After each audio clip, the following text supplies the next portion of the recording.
Alright, listen up everyone. They've announced that the technical regulations are changing for next season.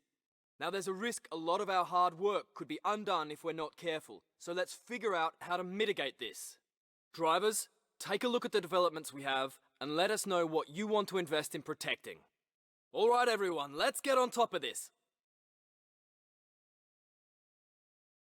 Konnichiwa and welcome back to my F1 2020 My Team career mode for the Japanese Grand Prix today. As you just heard, there's a regulation change coming up for the next season. We'll get into that a little bit later on in the video, but for now we will just focus on the job at hand. That is qualifying. We move on to our second lap in Q1, running a little bit wide through Degner 2 and now heading towards the hairpin. We need to improve on our first lap by probably around a second or so if we want to get through safely into the next session. So we'll see if we can do that on this lap. Our first lap was quite scrappy, and you can see we are making a considerable improvement on our first lap. So we'll see what we can do in this one and see if we can get through into the next session. We need a good qualifying here in Japan. It's very difficult to make overtakes most of the time, so we'll see what we can do around this circuit as we come towards the finish line, touching the grass around the final corner. And will we get through into the next session? No, we're in P17 and we are out in Q1. So yeah, not great news there for us. But meanwhile, our teammate Nobuharu Matsushita gets through very nicely in P14 at his home race for the Japanese driver there. But yeah, we are knocked out in Q1 along with Giovinazzi, Russell, Raikkonen, Grosjean and Latifi. So yeah, let's just get into the race, I suppose, and see where we come out at the end. We'll hopefully take advantage of a few penalties for the drivers ahead and hopefully get a good start and go from there. Welcome along then to the magnificent Suzuka International Circuit, a stone's throw away from Ise Bay in the beautiful Japanese countryside. What surprises lie in wait for us today in the Japanese Grand Prix? We're southwest of the city of Nagoya today at the unique figure-of-8 Suzuka circuit. 3.6 miles and 18 corners make up a lap here, with average speeds approaching 136 miles per hour. DRS will be available, of course, into the potential passing opportunity at turn 1, although the best place for overtaking will be through 130R and into the final chicane. Anthony Davidson is alongside me as usual for the race today. So, let's briefly discuss Lewis Hamilton. They need to win in order to stay in contention for the title. Anything outside of that, and their fate is no longer in their hands. The key now will be to keep in the right mindset. We've seen time and again that things go wrong if you just try and do the minimum. Not necessarily because of the pressure, but because it's different to your usual approach. They'll need to avoid that and stay focused today. It's time to see how our drivers are stacking up after yesterday's exciting qualifying session. Good job yesterday from Valtteri Bottas. The Finn starts from pole position, and it's Lewis Hamilton alongside. Moving on to the rest of the grid, we have Verstappen, Perez, Carlos Sainz, and Leclerc, Vettel, Albon, Norris and Daniel Ricciardo. They've taken a grid penalty. Stroll, Kvyat, the scientist, and Russell, Raikkonen, Ocon, Kevin Magnussen, and Nobuharu Matsushita. Latifi, Giovinazzi, Grosjean, and Pierre Gasly picks up the final grid slot today. Which of these talented drivers will come out on top today? Okay, here we go. I know what you can do. Don't let me down.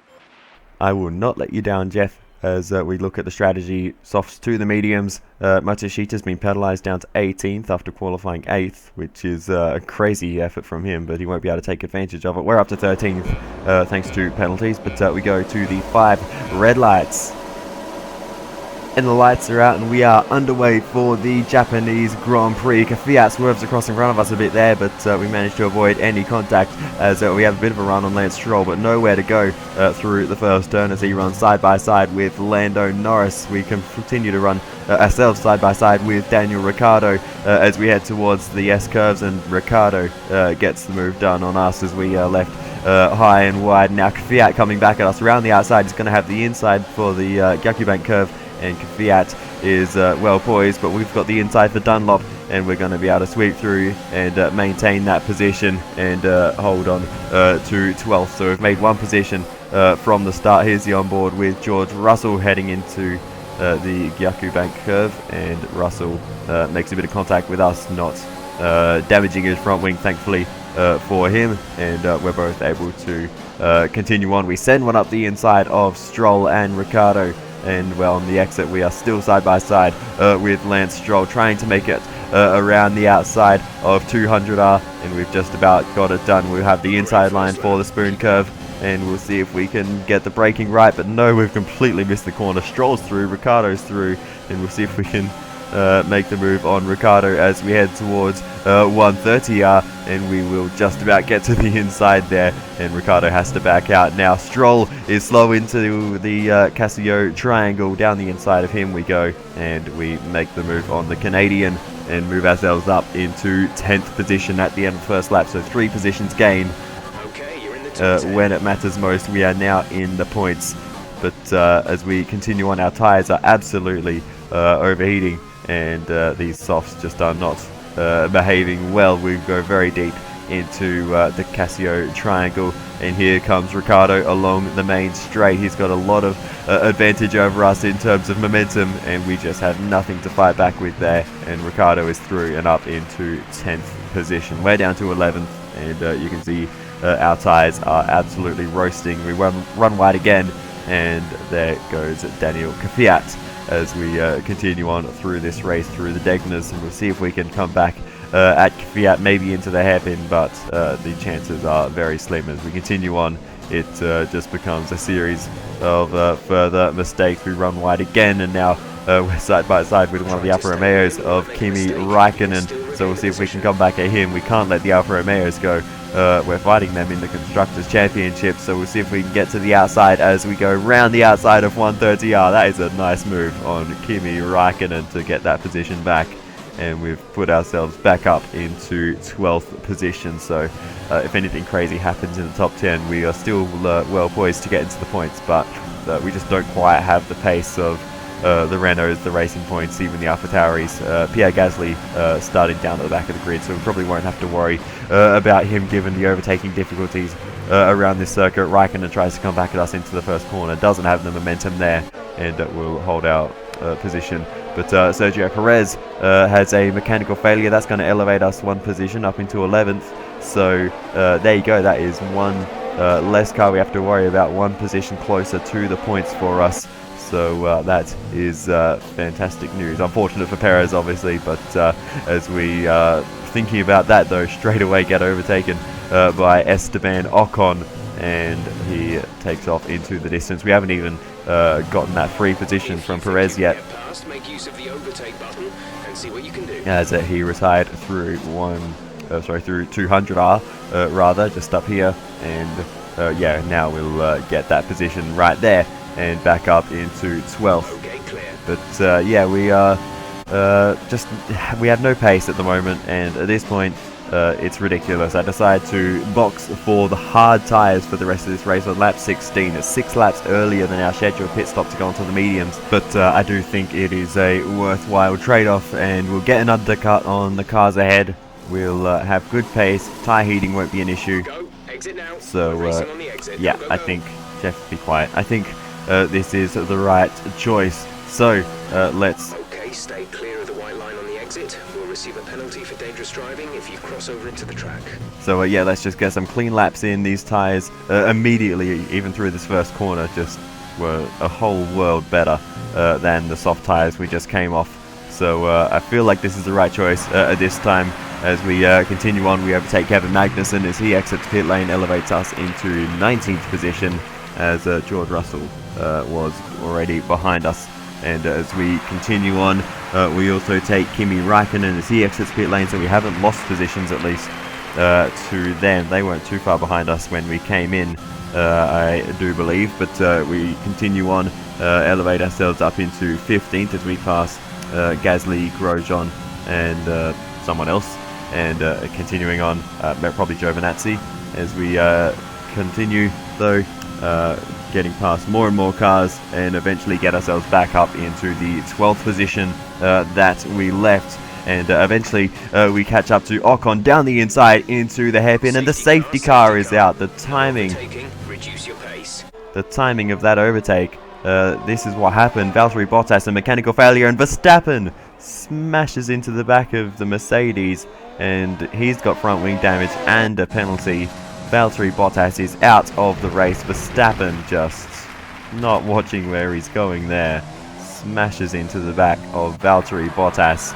Here's the onboard with Bottas, and just no attempt to avoid the collision for Verstappen. Just Bottas minding his own business on the edge of the track, trying to pull up. There's the front wing of the Red Bull resting on top of the Mercedes. And yeah, absolute disaster for Max Verstappen. Bottas leading the championship as well by a significant margin. It's a blow that he didn't need, but honestly I think he's pretty much got the championship wrapped up at this point.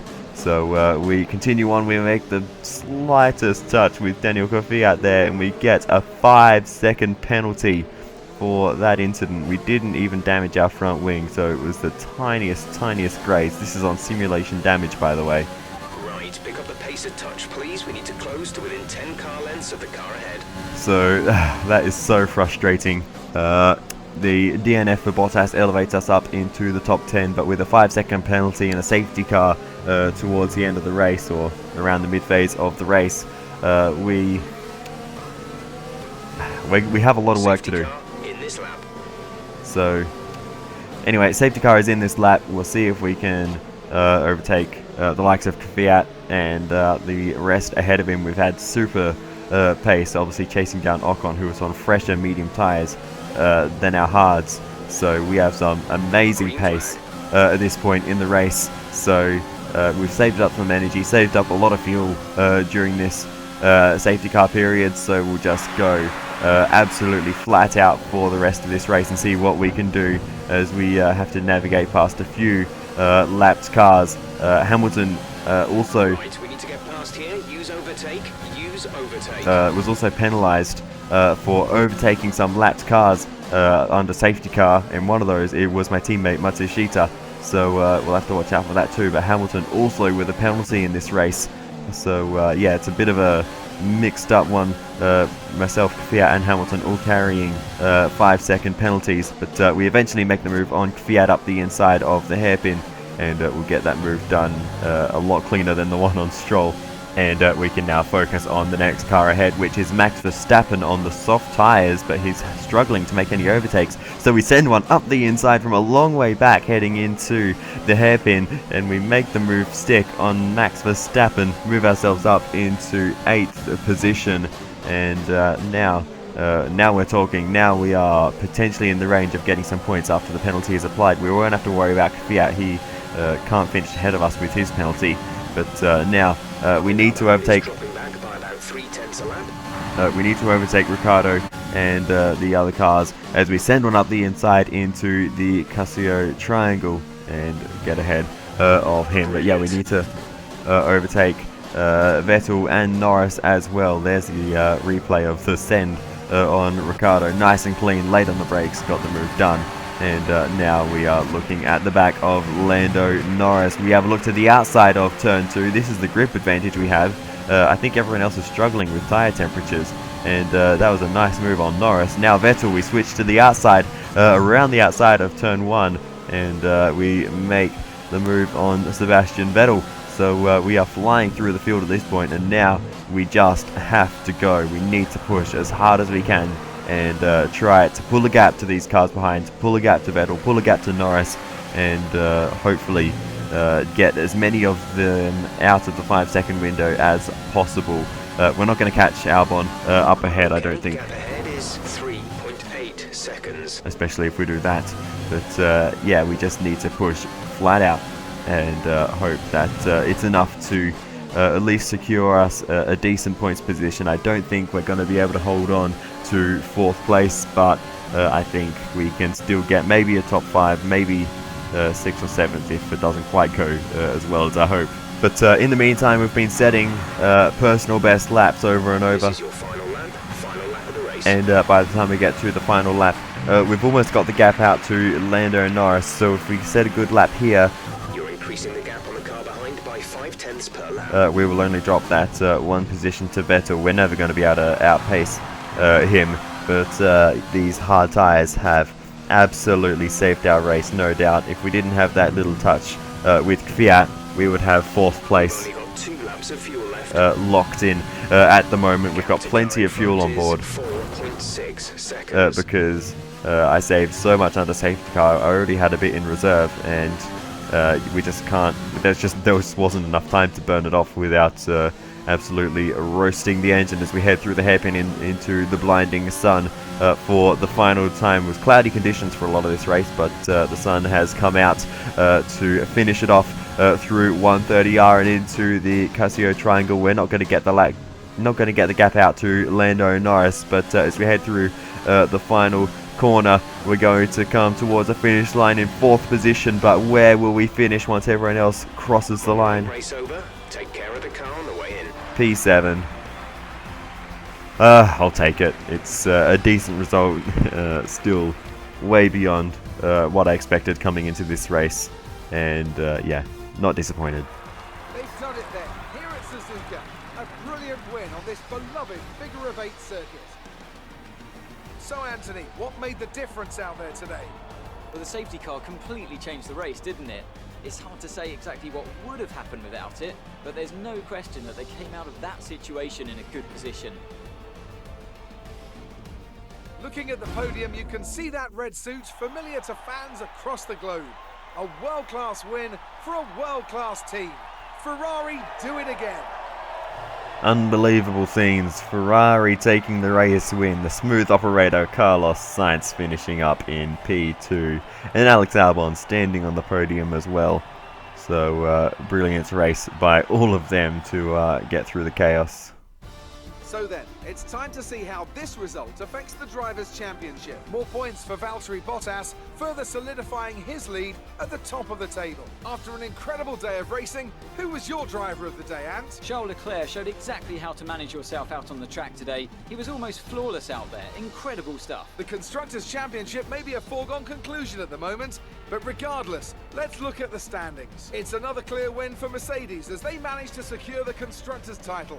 An incredible performance for the whole team. There was also a strong showing from the McLaren team today as they make their way up the standings. Well, Ant, an end to another fantastic weekend of racing. Thanks to everyone who joined us, and we'll see you for the next one. So we drop a position to Racing Point in the Constructors Championship, but yeah, Mercedes really not getting the results they would have expected in this one. After both cars start on the front row, they do not take the victory. In fact, they do not take points. So yeah, unbelievable stuff there in this race from the Mercedes crew. They will be highly disappointed with the outcome of this one, and I'm sure they would like to come back stronger in the next 4 rounds. So yeah, we'll see how they go in the remainder of the season, but it's just very weird to see that the lead Mercedes of Lewis Hamilton down in 13th position. It's just unbelievable. They really tried their best not to score points today. Bottas not finishing the race, Hamilton with a penalty as well, and just an all-round disaster. Hamilton got the fastest lap of the race, but of course he can't even get the points for that, not finishing in the top 10. So Bottas leads Hamilton in the championship now by 74 points. So if Hamilton wants to win the championship, he's going to need to win the remainder of the races and hope Bottas doesn't finish, more or less, and then he will be in with a shot come the final round. But other than that, a quick word on my teammate Matsushita. Not a great race for him, to be honest. His qualifying was mega P8, penalised down to 18th for engine components, and then Hamilton overtaking him under the yellow flags really just smashed his race. Any chance he had of a late comeback, yeah, he didn't get to show what he was capable of in this one. So not a great home race for him. and obviously Hamilton paid the price for the breach, but at that point the damage was done to Matsushita's race. So we move on. Great work out there today. Let's have your thoughts. Did you struggle to get through all that traffic today? It was a little bit tricky at times, but sometimes you just got to send it. It's safe to say you're smashing everyone's expectations, isn't it? Yeah, we really were able to take advantage of the hard tyres today. They really worked well for us. Do you think your teammate was enjoying themselves in front of their home crowd? I think they did enjoy the event overall. The race obviously didn't quite go to plan for him, but I think we'll be back stronger next year. Which department has been hit the hardest by next year's regulation changes? It's hard to say. We've done a lot of work on the power unit, and that is one of the regions that will be affected. So it'll be a lot of hard work to maintain the work we've done this season, but we'll be doing our best there, and we will continue to push in all departments to maintain any advantage we had. Appreciate your time. Thanks, Claire. Alright, that brings the Grand Prix weekend to a close. We beat Esteban Ocon in the rivalry for this round. 17 to 16 overall, still a couple of races to go until that one is closed out. But Acclaim, not too much changing there. We just keep chipping away at it. We'll get to we'll get more sponsors soon enough. I think you need level 20, so it will take a while to get that final slot. We did damage the car slightly, but we've got almost $4 million in the bank at the moment. Morning, boss. This week's income from the sponsors has cleared, and we're making good profit against our running costs. So now we've got 3 days until we have an invitational event to go to, so we're going to fill those up with a 1-day driver promotion filming and the 2-day simulator training for Matsushita, and the gap afterwards we will take the 4-day vehicle PR filming to boost up that acclaim.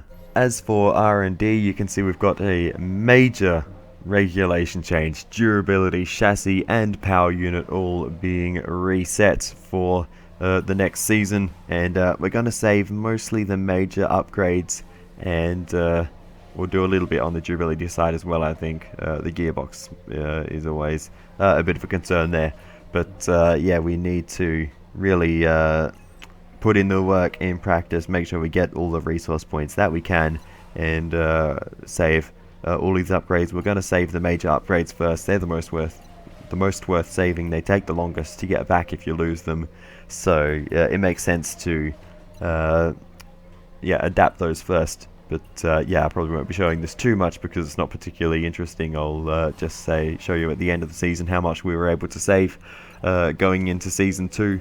But yeah, for now though, it's a big hit for the team. There'll be no development for the rest of the season, and we also won't be working on the facilities just to make sure we have enough money at the end of the season to re-sign Matsushita, or potentially we might go for a higher profile driver. We'll see, but for now I think I'm pretty happy with him for the time being.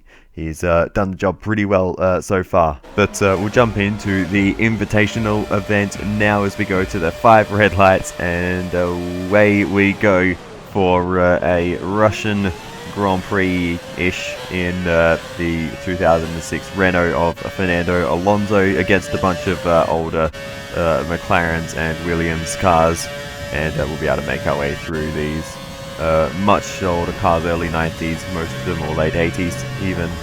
I'm not sure about the McLaren, but yeah, we'll make our way through these relatively easily, and we'll get a bunch of money and acclaim for our efforts as we come across the line in style to end off this invitational event. Always a bit of fun to send these classic cars around the circuit, and yeah, we'll reel in I think 1,000 acclaim and 150,000 credits, so every little bit counts. If those credits can help us bring in a high profile driver, or you know, they might make the difference to bring in a facility upgrade earlier. That is more than welcome. But yeah, other than that, there's not too much else left to say. So thank you very much for watching, and I will see you in the next episode for the US Grand Prix. Thank you, and goodbye.